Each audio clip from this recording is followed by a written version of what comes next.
इस कहानी में बताया गया है कि कार्तिक भगवान श्री कृष्ण के पैर के कड़े को खोज रहा होता है, साथ ही और लोग भी उस कड़े को खोज रहे होते हैं। तो आइए जानते हैं कि कार्तिक उस कड़े को खोज पाता है कि नहीं। मूवी के शुरुआत में हमें एक प्रोफेसर को दिखाया जाता है जिनका नाम राव है, जो अपने रिसर्च के लिए भगवान श्री कृष्ण की किताब पढ़ रहे होते हैं। उस किताब में बताया गया था कि कई हजार साल पहले किसी ने श्री कृष्ण जी के पैर पर तीर मार दिया था, जिससे उनकी संपूर्ण द्वारिका नगरी समुद्र में समा गई थी।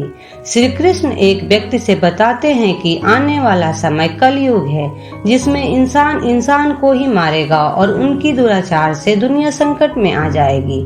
और वह उस व्यक्ति को अपने पैर का एक कड़ा देते हैं और उसे बताते हैं कि आने वाले समय में जब कोई संकट आएगा तो इस कड़े से लड़ा जाएगा और इस कड़े को एक योग्य व्यक्ति ही पा सकता है। फिर प्रोफेसर राव किताब के पन्ने को फाड़कर अपने पास रख लेते हैं। जब प्रोफेसर इंडिया वापस आ रहे होते हैं तो उनका पीछा कुछ लोग कर रहे होते हैं। उसके बाद अगले सीन में कार्तिक को दिखाया जाता है, जो एक डॉक्टर है, जिसको फोन करके उसका दोस्त बताता है कि हॉस्पिटल में एक सांप घुस गया है। तो कार्तिक हॉस्पिटल आता है और उस सांप को पकड़कर बाहर छोड़ देता है। तो उसके दोस्त पूछते हैं, तुम यह कैसे कर लेते हो? तो कार्तिक कहता है कि मैं अपने मन को शांत करके उसे भरोसा दिलाता हूँ कि मुझसे तुम्हें कोई खतरा नहीं है, फिर पकड़ लेता हूँ। कार्तिक हमेशा इस तरह का काम लॉजिक से किया करता है, जिससे कुछ लोग उसे तांत्रिक समझने लगते हैं, पर कार्तिक को भगवान पर भरोसा नहीं था। अगले सीन में प्रोफेसर राव को दिखाया जाता है, जो इंडिया पहुंच चुके हैं। तभी एक महिला डॉक्टर शांतनु को फोन करके बताती है कि प्रोफेसर राम इंडिया पहुंच गए हैं। उसके बाद अगले सीन में एक पंडित भगवान कृष्ण की मंदिर से गहने चोरी करके लेकर भाग रहा होता है। तो एक व्यक्ति जो भगवान श्री कृष्ण के मंदिर का रखवाला होता है, उस पंडित जी को मार देता है और गहनों को ले जा करके भगवान श्री कृष्ण के चरणों में रख देता है। अगले सीन में हम देखते हैं कि शहर का मेयर अपने बेटे के लिए हॉस्पिटल में हवन करा रहा होता है।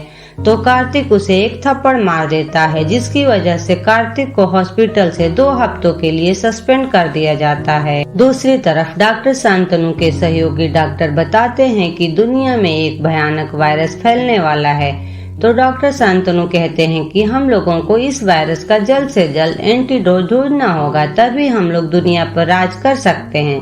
पर वह भगवान श्री कृष्ण के कड़े से ही संभव है, क्योंकि उस कड़े के माध्यम से दवा तैयार की जा सकती है। इसलिए प्रोफेसर राव भी दुनिया को बचाने के लिए उस कड़े को खोज रहे थे। तभी उन्हें एक मोर की मूर्ति मिलती है।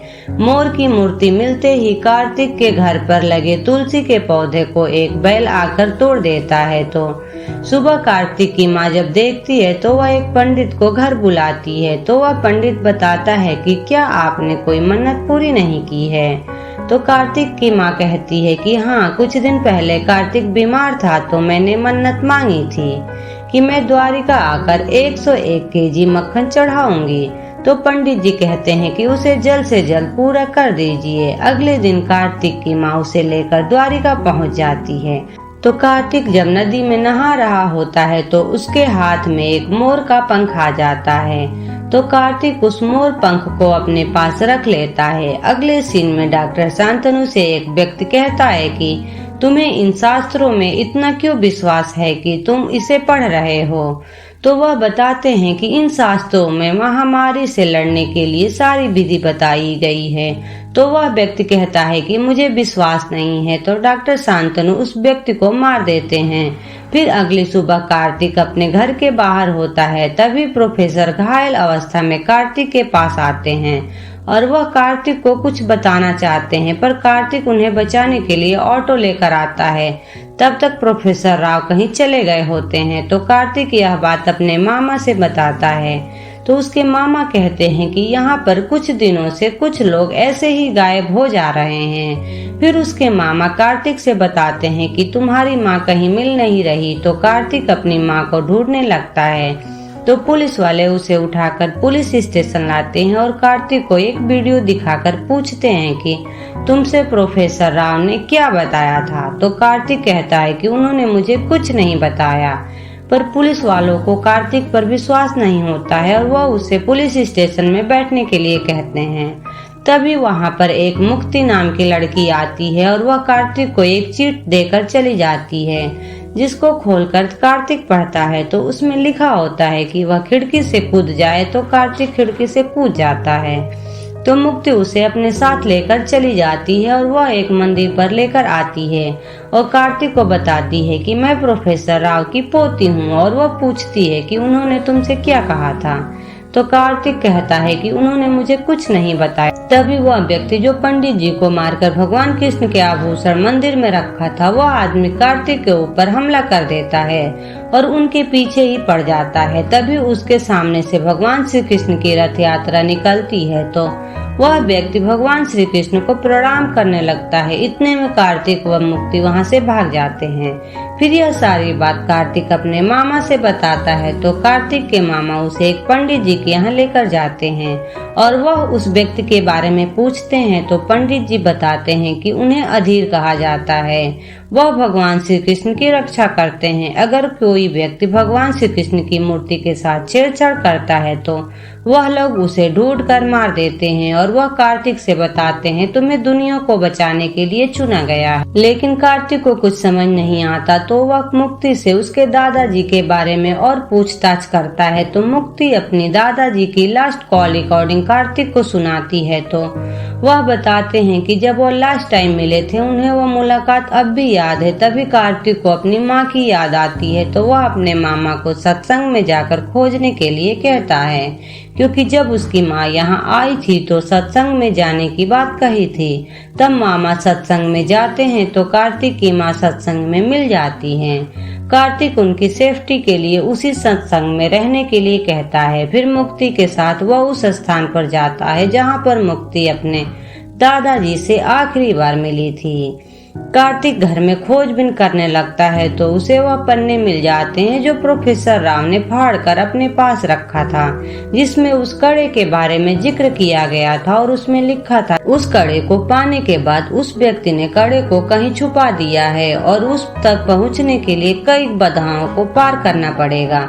और प्रोफेसर राव ने मोर के प्रतिमा के बारे में भी जिक्र किया था। तभी कार्तिक देखता है कि दीवार पर एक तस्वीर लगी हुई है। जो उस तस्वीर को देखकर मामा बताते हैं कि यह तस्वीर तो कृष्ण तालाब की है और यह जगह मुझे पता है। तभी हमें दिखाया जाता है कि डॉक्टर शांतनु प्रोफेसर से उस कड़े के बारे में पूछताछ करता है तो प्रोफेसर उसे कुछ नहीं बताते। डॉक्टर शांतनु प्रोफेसर को मार देता है। उसके बाद कार्तिक उस तालाब में घुसकर मोर की प्रतिमा को ढूंढ लेता है तो कार्तिक को उस कड़े तक पहुंचने के लिए पहला आधार मिल जाता है। तभी वहां पर डॉक्टर शांतनु के लोग आ जाते हैं और उस मूर्ति को छीनने लगते हैं। कार्तिक उन सब को मारकर भाग जाता है तो डॉक्टर शांतनु पुलिस से कहकर पूरे शहर में नाकाबंदी करा देता है और कार्तिक और मुक्ति को ढूंढने लगता है। कार्तिक एक ढाबे पर बैठकर उस मोर की मूर्ति को देख रहा होता है। तभी उसके ऊपर गर्म पानी गिर जाता है जिससे मूर्ति का रंग चेंज हो जाता है।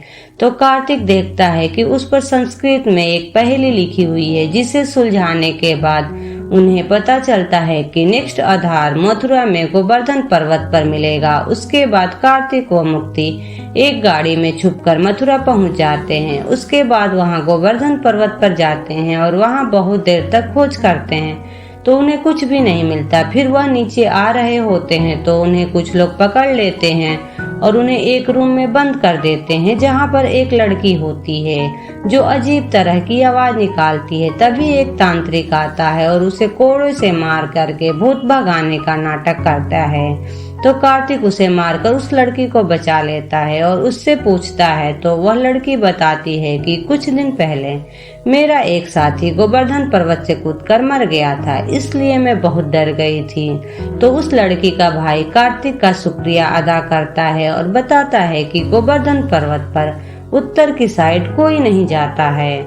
कार्तिक व मुक्ति उत्तर की साइड जाने लगते हैं तो उन्हें एक गुफा मिलती है। मोर की प्रतिमा गुफा की गेट पर लगाते हैं जिससे गेट खुल जाता है। उसके बाद वह अंदर जाकर देखते हैं कि अंदर बहुत ही अंधेरा है। जब कार्तिक वहां पर बहुत जोर जोर से कुछ मंत्र पढ़ता है जिससे वहां पर उजाला हो जाता है, तभी उन्हें एक टेलीस्कोप दिखाई देता है। तो टेलीस्कोप को लेकर वहां से वापस आ जाते हैं क्योंकि यह दूसरा आधार था।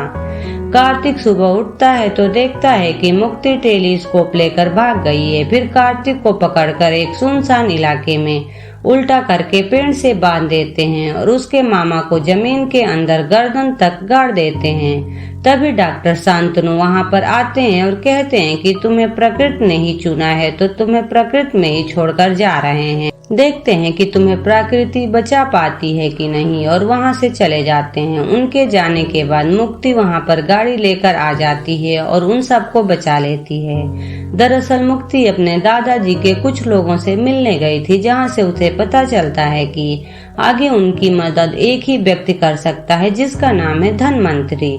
तो सभी लोग धनवंतरी से मिलने के लिए उसके घर पहुंच जाते हैं। तो उन्हें पता चलता है कि धनवंतरी कुछ देख नहीं सकते, फिर भी वह बहुत सारी किताबों को पढ़ रखे हैं और वह बताते हैं कि हमारी संस्कृति वह प्रकृति को बचाने के लिए एक सीक्रेट सोसाइटी बनाई गई थी, लेकिन डॉक्टर शांतनु की वजह से सब लालच में पड़ गए पैसा कमाने के लिए। लेकिन प्रोफेसर राव आने वाली महामारी से दुनिया को बचाने के लिए उस कड़े तक पहुंचने के लिए पहला आधार ढूंढ लिया, लेकिन उस कड़े तक पहुंचने के लिए वह योग्य व्यक्ति नहीं थे। इसलिए उन्होंने कार्तिक को चुना, क्योंकि भगवान श्री कृष्ण ने कहा था कि समय आने पर उसे केवल योग्य व्यक्ति ही पा सकता है। फिर धनवंतरी श्री कृष्ण के बारे में बहुत सी बातें बताते हैं और वह कहते हैं कि श्री कृष्ण ने अर्जुन को धर्म की राह दिखाई, उनसे बड़ा गुरु कौन हो सकता है, और अच्छी सेहत के बारे में बताने वाले उनसे बड़ा डॉक्टर कौन हो सकता है। भगवान श्री कृष्ण सब कुछ थे। यह सब सुनकर कार्तिक को भगवान पर भरोसा हो जाता है। उसके बाद वह टेलीस्कोप के बारे में बताते हैं और कहते हैं कि उसे चंद्रशिला पर्वत पर ले जाकर नक्षत्रों को देखना होगा, तभी आगे के रास्ते के बारे में पता चलेगा। पर इसके बीच में बहुत सी रुकावटें आएगी, पर रुकना मत। उसके बाद कार्तिक वहां जाने लगता है तो पुलिस रास्ते को बंद कर देती है। तो कार्तिक अपनी गाड़ी को नदी में कूदा देता है, क्योंकि नदी पर बर्फ जमी होती है, इसलिए वो आसानी से गाड़ी को बर्फ पर चला लेता है।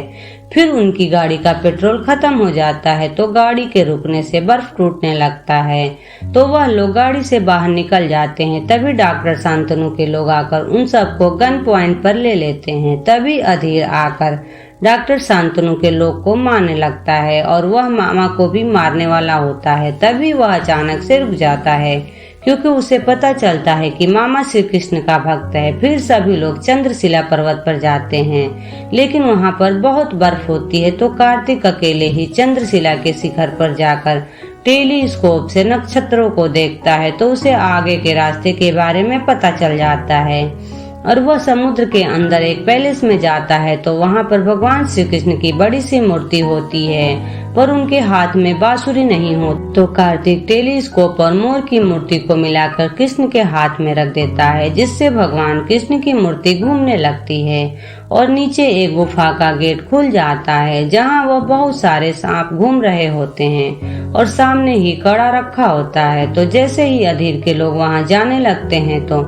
सांप उन्हें काट लेते हैं, लेकिन कार्तिक अपने मन को शांत करके आराम से उस कड़े तक पहुंच जाता है और कार्तिक हाथ जोड़कर उस कड़े को उठा लेता है। इस खोज की वजह से कार्तिक को अवार्ड से सम्मानित किया जाता है, जिसकी वजह से डॉक्टर शांतनु को बहुत बुरा लगता है और वह फिर से भगवान कृष्ण के पास जाने का प्रयास करता है। तो अधीर डॉक्टर शांतनु को मार देते हैं। उधर कार्तिक की एक नई खोज शुरू हो जाती है। यहीं पर मूवी समाप्त हो जाती है।